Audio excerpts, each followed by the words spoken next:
Hi, here we have the mini educator. Most of the educators are very similar, whether it's just the educator or the micro educator, very similar. The serial number is right here on the box. You'll need that to register it. But when we open this, they always give their phone number. It's a great company out of Indiana. They want you to call them because their number is plastered everywhere. So if we look at what's in the box, by the way, typically it comes as a 300. A 302 is two remotes, one remote and two collars. So typically if it's one remote, one collar, it's configured as a 300. So on page 18 and up is the 302 configuration. The 300 configuration is 1 to 17. Now when you get this, you'll want to register your product. There's a 2-year warranty, page 27. There you can go to ecollar.com or call the number that's plastered everywhere. It's on this, it's on the back of the manual. So you'll need this serial number here that's on the box to register. So do that and start your warranty when you get this. So it's a great product. So we usually go over what's in the box here on page 5. So what is in the box? What's in the box obviously is the charger. It's a USB connection into the brick. It'll go into any 110 outlet. When this is fully discharged, it'll take about 2 hours to recharge the batteries on each of these. So, and if you notice, both of these barrels are exactly the same. So no difference. So let's pop out the collar real quick. The collar has no on and off switch, only a LED light and a red little button there, which we'll talk about later. Now, when you plug this in, if you notice, it's about 1/8 of an inch that does not go in. That's fully in, so it's not going to go further in. Now when you plug this in, the same one into the remote, it will seat down to the casing. So it'll charge both of them. It takes about 2 hours to fully charge. So we'll come back to these here in just a second. And by the way, this little rubber flap, this is waterproof with or without this flap closed, but we want to keep hair and dirt out of the charging port, and the same thing with that little flap here on the remote. We want to keep hair and dirt out of that. So outside of your charger and the collar and the remote, we have a carabiner that you can hang around your neck. I'm not a big fan of that, but some people love it. Now, what are the items that are in these little packets? So if we look at the package, we have what looks like a slug from long ago, a test light, and this actually is a nut driver. So if we need to change the little tips, it just screws right off. You can screw that down till it's snug and then use your little handy dandy nut driver to tighten it up. So that's what that is.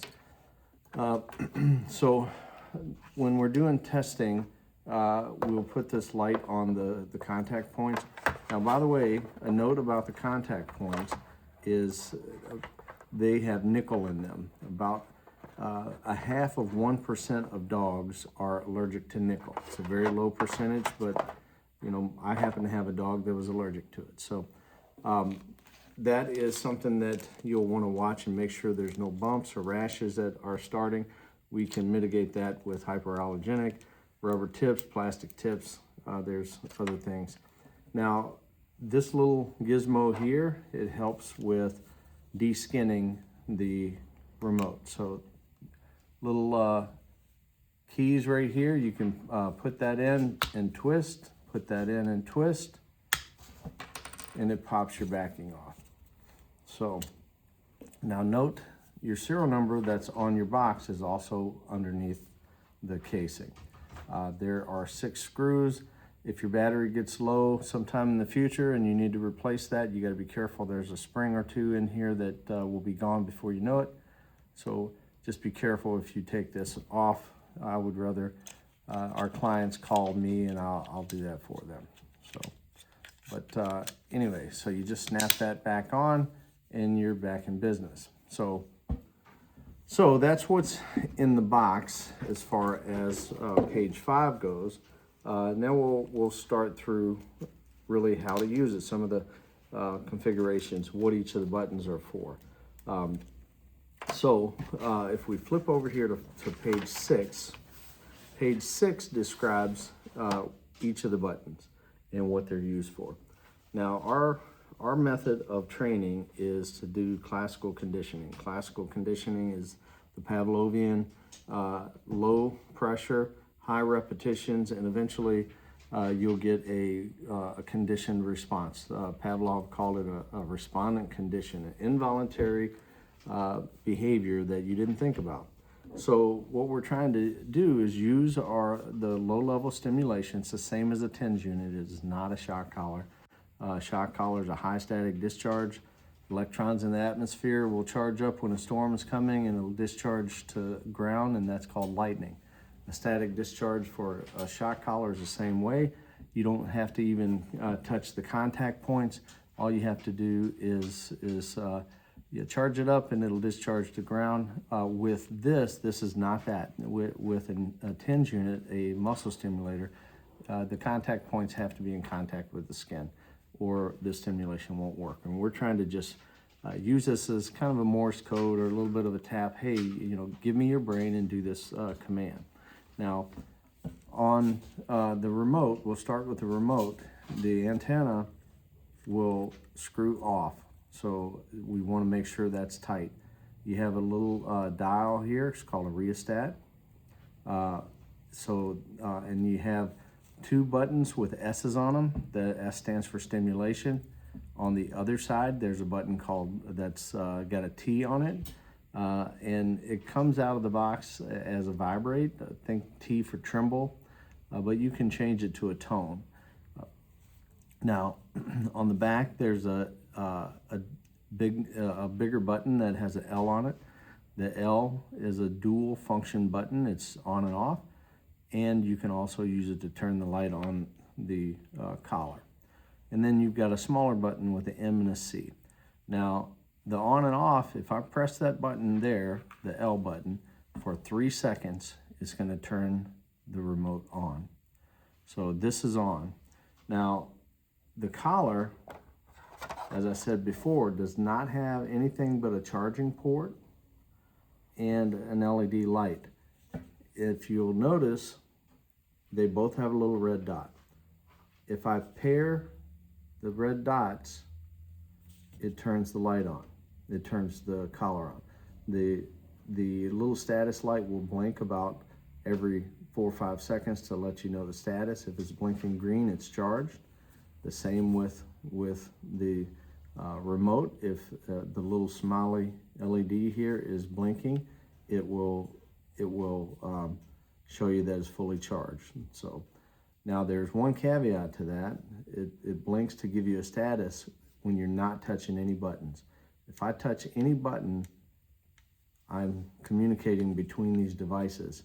The red lights will come on. So note that. We've had people say, hey, this thing won't stay charged. I keep getting a red light.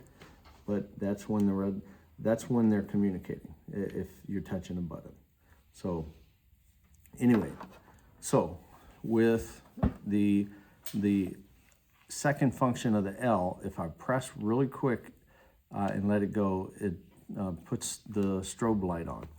If you press it again, it turns it on constant. If you press it again, it turns it off. Now if I press and hold that L button, it turns the unit off. So I'll press and hold. So it's off. Now it doesn't matter if this is on or off to be able to turn the collar on or off. So it's just a magnet that does that. So I'm going to press that button and hold it for 3 seconds and turn it back on. Now the rheostat, if you notice, it will go from, it's at 0 and it'll go to 100. When it gets to 100, it says hi. It's not greeting you. It's not saying hello. That's a 2-digit LED. So we'll go to 90 where it's a little easier to see. And if you notice, there's a higher intensity. Obviously, we do not train with this intensity. We typically train, like one of our dogs is at a 5. And if you notice, the intensity level is very, very low. Another dog trains at a 7. Again, the light on the test lamp is very dim. And when we use this, we're trying to communicate, hey, you got a job to do, give me your brain and get to work here. So the 2 buttons with the S's on them, when you wonder how they're configured, if you look in the LCD here, you have a few things going on. You got your volume, your level of stimulation. You've got a 1D flashing. You've got an M on the left and a C on the right.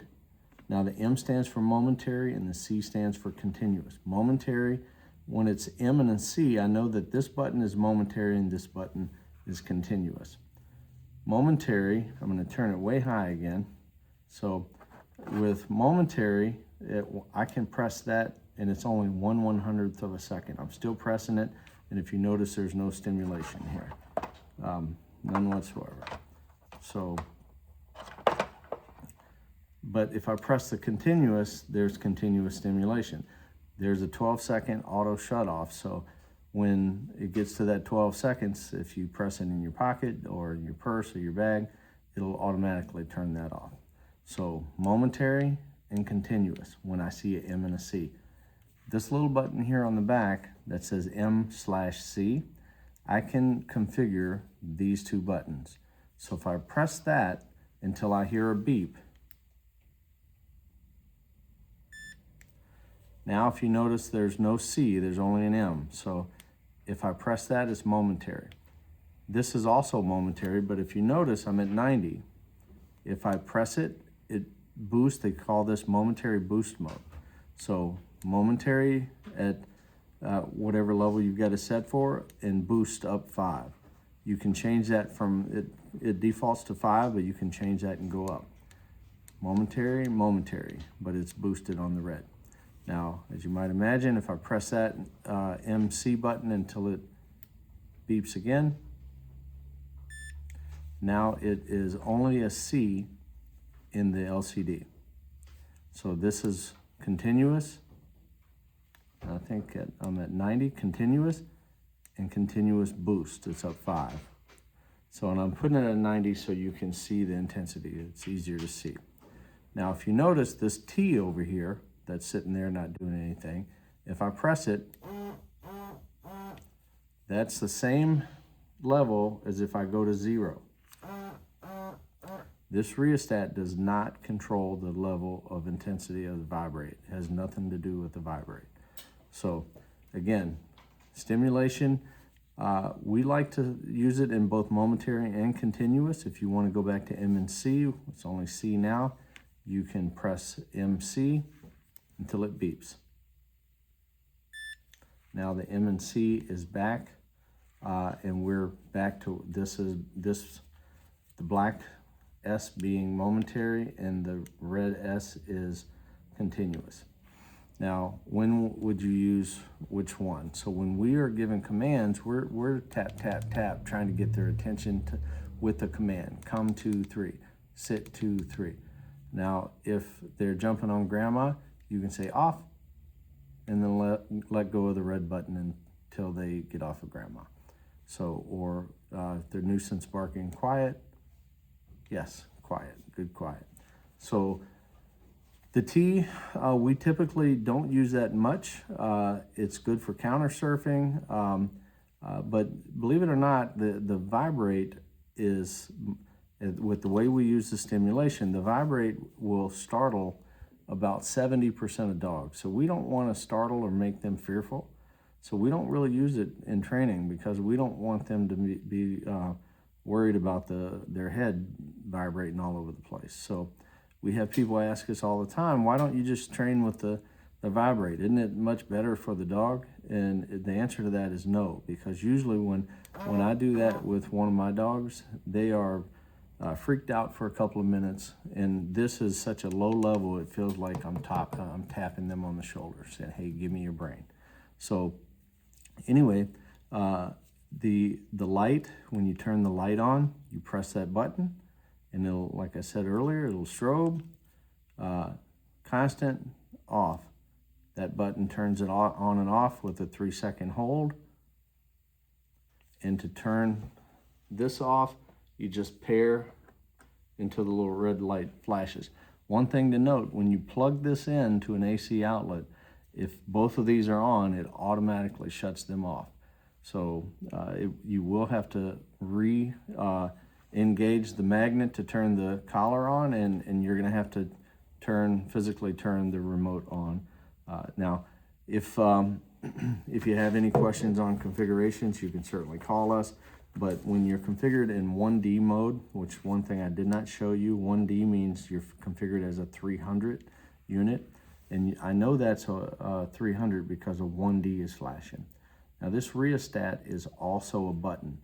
If the LCD goes off, you can press it real quick and it'll turn the light on. But if I press and hold, say I go down to about a 5 or 6 where I work most of the time. If I press and hold until that red light goes off, if you notice the 1D quit flashing.